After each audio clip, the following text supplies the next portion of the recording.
Hey, remember the last time we tried to set up that impromptu brainstorming session and ended up fighting over a tiny laptop screen while the projector kept flickering? I know you've been scrolling through endless options for a display that can actually replace a whiteboard, a TV, and a conference speaker all at once, and you're probably wondering if spending a chunk of change on a 75-inch 4K interactive panel is worth it. Link is in the description if you want to check the product details on Amazon, and I'm going to walk you through why the Avocor 754K IR interactive display might be the answer or why it could be a miss before you click Add to Cart. First off, the whole category of large format interactive displays feels a lot like a mashup of three separate pieces of tech: a high-resolution screen for visual fidelity, a touch system that can handle multiple users, and a sound solution that lets the room actually hear what's on the screen. The usual buyer worries are simple, but real. Will the touch be responsive enough for several people at once? Will the picture stay bright and clear even with daylight coming through the windows? And does the built-in audio actually fill a meeting room without needing a separate speaker system? Those are the questions I dug into while reading product specs, watching demo videos, and scanning a few forum threads where educators and office managers talked about their day-to-day experiences. The Avocor 754K brings a 75-inch, 4K UHD panel to the table, which immediately solves the "I can't see details from the back of the room" problem. In a classroom of 20 students, the extra pixel density means that text and diagrams stay crisp even when you're sitting near the back wall. The screen is optically bonded glass, which isn't just a marketing buzzword. It actually removes the air gap between the display surface and the protective glass.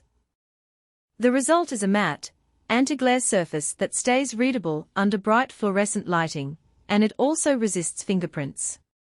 I've seen teachers use a stylus and their own fingers without smudging the screen, and the glass wipes clean with just a dry cloth.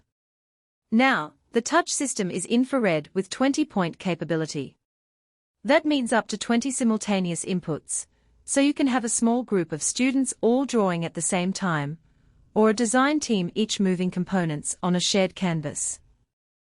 In practice, the IR sensors work reliably as long as the room isn't washed in direct sunlight.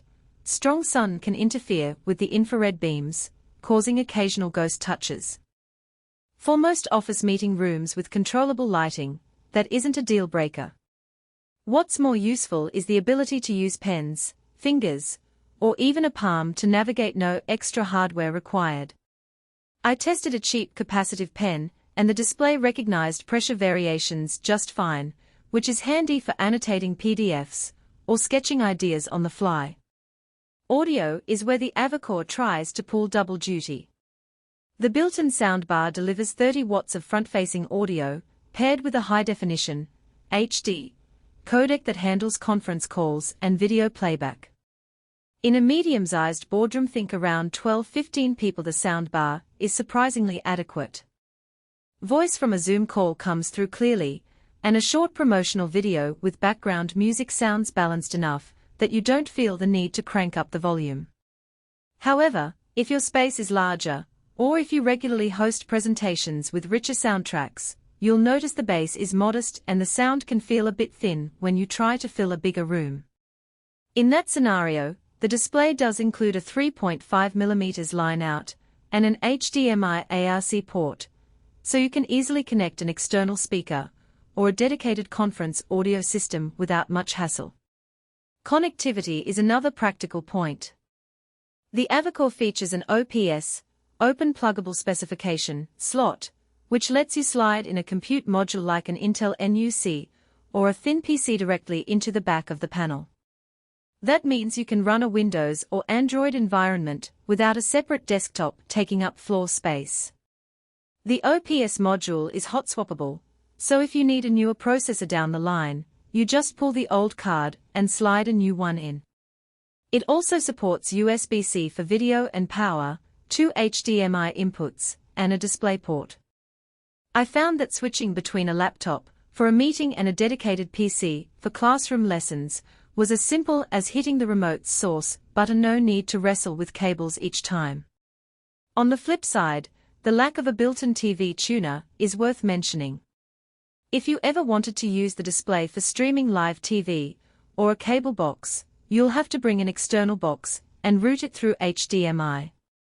That's not a huge inconvenience, but it does add another piece of hardware if you were hoping for an Al-Anon entertainment hub. Also, the panel is heavy, around 150 pounds, so you'll need a professional installer or a robust wall mount. It's not something you can just set on a tabletop and move around like a monitor. So, who should actually consider the Avocor 754K? If you're a university professor,